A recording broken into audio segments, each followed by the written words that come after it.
అమ్మా నాన్నలకు ఆహ్వానం పలుకుతోంది Ananda Lahari 5 star retirement homes Edupugallu Vijayawada. Welcome to Suman TV. నిన్న పవన్ కళ్యాణ్ గారు ఎప్పుడు లేని విధంగా కోపోద్రిక్తుడయ్యాడు. మొన్న పార్టీ ప్రక్షాళనకి నడుము బిగించి ఎమ్మెల్యేలు, ఎంపీలు, కీలకమైన నాయకుల మీద మీరు సరిగ్గా పనిచేయట్లేదు, అంతా నేను చేసుకునే కాడికి మీరెందుకు అని చెప్పేసి అన్న మరుక్షణం ఒకవైపు పార్టీ ప్రక్షాళన, రెండు కూటమిలో అంతరాలు, తర్వాత జగన్మోహన్ రెడ్డి గారి వైఖరి, జంగిల్ రాజు పాలన నడుస్తుందని చెప్పి ఆయన నిన్న అంబటి రాంబాబు గారి కుటుంబాన్ని పరామర్శించి నేను వస్తున్నాను, అధికారంలో వాళ్ళందరూ సంగతి చూస్తానని బహిరంగ హెచ్చరించారు. అటు పోలీసులు వార్న్ చేశారు, అటు చంద్రబాబు నాయుడు గారిని, లోకేష్ గారిని, తర్వాత పవన్ కళ్యాణ్ గారిని కూడా ఆయన ఉదరించాడు. మరి ఈరోజేమో జోగి రమేష్ ఇంటికి వెళ్ళారు. ఇదేంటి రాజకీయంగా కూటమి చేస్తుంది తప్పుల్ని ప్రజల్లో చూపించడానిక, లేకపోతే నిరంకుశ వైఖరితో ఈ కూటమి పరిపాలిస్తుంది అని చెప్పటానిక అనేది ప్రజలే నిర్ణయించుకోవాలి. ఏదేమైనా కానీ పవన్ కళ్యాణ్ గారు హిందూ అంటే సనాతన ధర్మం గురించి, లడ్డు అపవిత్రత గురించి మేము ఎప్పుడు బయటికి చెప్పలేదు. రిపోర్ట్స్ అన్నీ కూడా సిట్ ఆధ్వర్యంలో, సిబిఐ ఆధ్వర్యంలో సిట్ దర్యాప్తు చేసింది. లడ్డు అపవిత్రమైంది, కొవ్వు పదార్థాలు కలిసినాయి, అసలు నెయ్యిలో నెయ్యే లేదు, ఎక్కడ బోలేబాబా కంపెనీ 263 కోట్లు, దాదాపు 30 కోట్ల లడ్డులు, దాంట్లో నెయ్యి కల్తీ అయిందంటే మన హిందూ మనోభావాలు ఏ విధంగా దెబ్బతగిలియో తెలుసుకోవచ్చు అని చెప్పి బహిరంగ చెప్పాడు. పాపం ఎవరిని వదిలిపెట్టదని చెప్పేసి వార్న్ చేశారు. అవన్నీ ఒకటి కట్ చేస్తే ఈరోజు 1 అవర్ క్రితమే పవన్ కళ్యాణ్ గారు ఒక ట్వీట్ చేశాడు. ఆ ట్వీట్ చేస్తే ఎవరి కర్మ వాళ్ళదే. అంటే హిందూ అంటే ధర్మం రక్షతి రక్షిత అంటారు. మనం హిందూ ధర్మశాస్త్రంలో మనం చెప్పేది, ధర్మాన్ని మనం కాపాడితే అది మనల్ని కాపాడుతుందని, మన కుటుంబాన్ని కాపాడుద్ది, మన రాష్ట్రం, మన దేశాన్ని కాపాడుతుంది. అదేవిధంగా ప్రతి భక్తుడిపై ధార్మిక బాధ్యత ఉంది అని చెప్పి పవన్ కళ్యాణ్ గారు ట్వీట్ చేశారు. ప్రతి సగటు హిందువు మనసులో ఉన్న అలసత్వం నుంచి బయటికి రావాల్సిన సమయం ఆసనమైంది. అంటే పక్కోడి జరిగితే ఏమైందిలే అని చెప్పేసి ఊరుకోకుండా, గత 5 సంవత్సరాల్లో 230 గుడుల మీద, రామతీర్థం కానించి గుడుల మీద దాడులు జరిగినప్పుడు ఎందుకు ఎవరు ఇంత 80% పాపులేషన్ నుండి ఎవరు ప్రశ్నించలేకపోయారని చెప్పేసి చాలాసార్లు చాలా సందర్భాల్లో పవన్ కళ్యాణ్ గారు ప్రశ్నించారు. సనాతనం అంటే ఒక గొప్ప ఆ సంస్కృతిని మనం కాపాడుకోవాలన్నాడు. 100 కోట్ల మంది హిందువులకి సనాతన ధర్మ పరిరక్షణ బోర్డు కావాలి అన్నారు. ఇప్పుడు 1 అవర్ క్రితం చేసిన ట్వీట్లో కూడా ప్రతి సగటు హిందువు మనసులో అలసత్వం నుంచి బయటికి రావాల్సిన సమయం ఉంది. ఏదైనా జరిగినప్పుడు, ఇన్సిడెంట్ జరిగినప్పుడు ఒక్క తాటిపై వస్తే ఈ పరిస్థితి మనకు ఉండదు కదా అని చెప్పేసి ఆయన మనసులోని భావన. మనందరిలో దేవుడిపై భయం ఉంది, ధర్మంపై గౌరవం ఉంది. కానీ హిందూ దేవతలను అవమానించినప్పుడు లేదా మన ధర్మాన్ని ఎగతాళి చేసినప్పుడు మన బాధను మనలోనే దాచుకొని కర్మం చూసుకుంటుందని అనుకుని మౌనంగా ముందుకు సాగుతున్నాం అన్నాడు. అంటే ఎవరి కర్మ వారిదిలే అనుకున్నాం, కానీ మనం ఎందుకు జరిగిన ఇన్సిడెంట్స్ని బయటికి రాలేకపోతున్నాం, మన ధర్మాన్ని మనం ఎందుకు పరిరక్షించుకోలేకపోతున్నాం. గుడుల మీద దాడులు జరిగినప్పుడు, రథాల మీద దాడులు జరిగినప్పుడు, మన సంస్కృతిని విచ్ఛిన్నం చేసినప్పుడు, మన లడ్డు అపవిత్రమైనప్పుడు ఎందుకు మాట్లాడరు అనేది ఆయన ఆవేదన అనేది అర్థమవుతుంది. ఇకపోతే ఈ విధానం ఖచ్చితంగా మారాలి. ఎందుకంటే కులం, మతం, ప్రాంతం, భాషల ద్వారా మనం విడిపోయినట్టుగా కనిపించినా మనందరి ధర్మం ఒక్కటే, దేవతలు ఒక్కరే.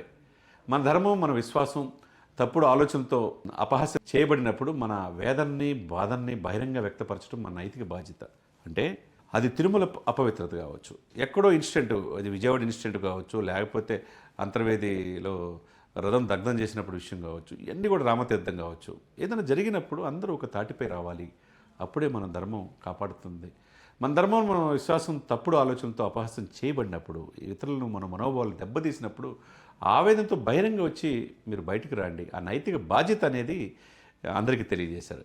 ఇలాంటి సందర్భాల్లో మౌనం పాటించడం అనేది మనందరి సహనాన్ని బలహీనంగా అవతల వాళ్ళ సమాజం చూస్తుంది. మనం కేవలం భక్తులుగా మాత్రమే కాకుండా మన ధర్మ పరిరక్షలుగా మారాలి.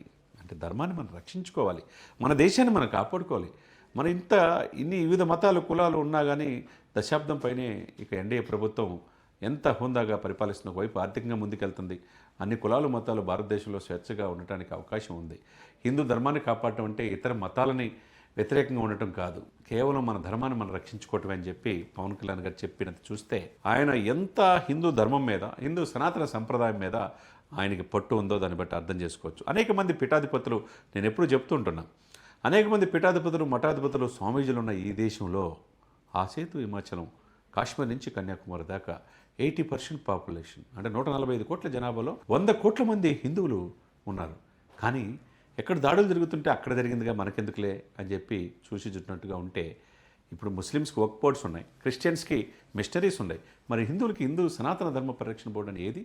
హిందువుల మీద దాడులు జరిగితే ఎందుకు చూసి చూడనట్టు ఉంటున్నారు? ఓటు బ్యాంకు రాజకీయాల, దీని నుంచి బయటికి రండి అన్నాడు. 11 రోజులు ప్రాయచిత్త దీక్ష చేసి తిరుమల లడ్డు అపవిత్రమైనప్పుడు కాలినడకన తిరుమల వెళ్ళి ప్రతి మెట్టు పసుపు కుంకుమతో అక్కడ బొట్లు పెట్టి ఆయన ప్రాయచిత్త దీక్ష చేశాడు. ఎందుకు పవన్ కళ్యాణ్ గారు ఒక్కడే చేయాలి?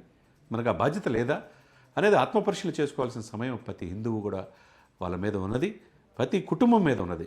మనం రాముల వారి గుడి శ్రీరామనవమప్పుడు, లేకపోతే ఫంక్షన్లు వచ్చినప్పుడు ఉన్నప్పుడు, దసరా అప్పుడు రంగరంగ వైభవంగా చేసుకుంటాం. అన్ని మతాల కులాలని పిలిచి భోజనాలు పెడతాం. మరి ఎందుకు మన మీద దాడులు జరిగినప్పుడు చూసి చూడనట్టు ఈ అలసత్వం అనేది పవన్ కళ్యాణ్ గారిలో నా ఆవేదన. ఓటు బ్యాంకు రాజకీయాలు పక్కన పెట్టండి. నేను పార్టీ అధ్యక్షుడు కాదు, నేను ముఖ్యమంత్రి ఉప ముఖ్యమంత్రి కాదు. నా సనాతన ధర్మం నా హిందువుల మీద దాడి జరిగినప్పుడు, నా హైందవ సంస్కృతి విచ్ఛిన్నమైనప్పుడు డెఫినెట్గా నేను బయటకు వస్తాను. ఈ రాజకీయాలు కాదు ముఖ్యమని పవన్ కళ్యాణ్ గారు చెప్పారు. కాబట్టి ప్రతి హిందువు మేల్కొనాల్సిన సమయం ఆసనమైనది. అయోధ్య రాముల వారికి ఎట్లయితే ప్రతి ఇటుక ఇచ్చారో ఈరోజు రాముల వారి యొక్క ఇది మనం ప్రపంచవ్యాప్తంగా చూసాం అయోధ్యలో. అదేవిధంగా మనం అంతరించిపోతున్న మన సంస్కృతి కళలు, ఆ రోజు ఖిల్జీలు, గోరీలు, తొగ్లకులు మన సంస్కృతిని విచ్ఛిన్నం చేస్తే మోదీ గారు వచ్చిన తర్వాత ఆలయాల పునరుజ్జీవనం కావచ్చు, మన సంస్కృతిని మన నెక్స్ట్ జనరేషన్ తెలియజేయడం కావచ్చు, అక్కడ మోదీ గారు చేస్తున్నారు, ఇక్కడ పవన్ కళ్యాణ్ గారు చేస్తున్నారు. కాబట్టి ఓటు బ్యాంకు రాజకీయాలు పక్కన పెట్టి మనం ఏదైనా ఇన్సిడెంట్ జరిగినప్పుడు, భావజాలం కావచ్చు, మన ధర్మం ఇచ్చినప్పుడు, మన గుడుల మీద దాడి జరిగినప్పుడు, మన యొక్క ఎందుకంటే వాటికన్ సిటీ తర్వాత అటువంటి భక్తులు కావచ్చు, ఆదాయం కావచ్చు ఎక్కువగా ఉన్నది ఏంటంటే తిరుమల తిరుపతి. పరమ పవిత్రమైన ప్లేసు. ఆ తిరుమల తిరుపతి పవిత్రతని అపవిత్రత చేసే వాళ్ళ మీద డెఫినెట్గా వెంకటేశ్వర స్వామి చాలా పవర్ఫుల్. ఆయనతో పెట్టుకుంటే ఎవరైనా కాలగర్భంలో కలిసిపోవాల్సిందే. కాబట్టి లడ్డూని అపవిత్రం అనేది సిట్టేమో ఒకవైపు నివేదికిస్తుంది, మాదేమి లేదని చెప్పి వైసీపీ వాళ్ళు అన్నారు. అది కాలమే నిర్ణయించాలి. అసలు వాస్తవాలు ప్రజలకు తెలియాల్సిన అవసరం ఉన్నది. ఎందుకంటే పరమ పవిత్రంగా వెంకటేశ్వర స్వామి ప్రసాదాన్ని మనం అందరూ, మీరు నేను మనం అంతా కోట్లాది మంది తీసుకుంటాం. మరి అటువంటి లడ్డులో అపవిత్ర జరిగి నెయ్యి లేకుండా ఏదో రసాయనాలు పామాయిల్ ఇస్తే ఎంతవరకు సమంజసం? అందరూ ప్రశ్నించాల్సిన సమయం ఆసనమైందనేదే పవన్ కళ్యాణ్ గారి ఎక్స్లో ఆయన ట్వీట్కి అర్థం అనేది మనకు కూడా అర్థమవుతుంది.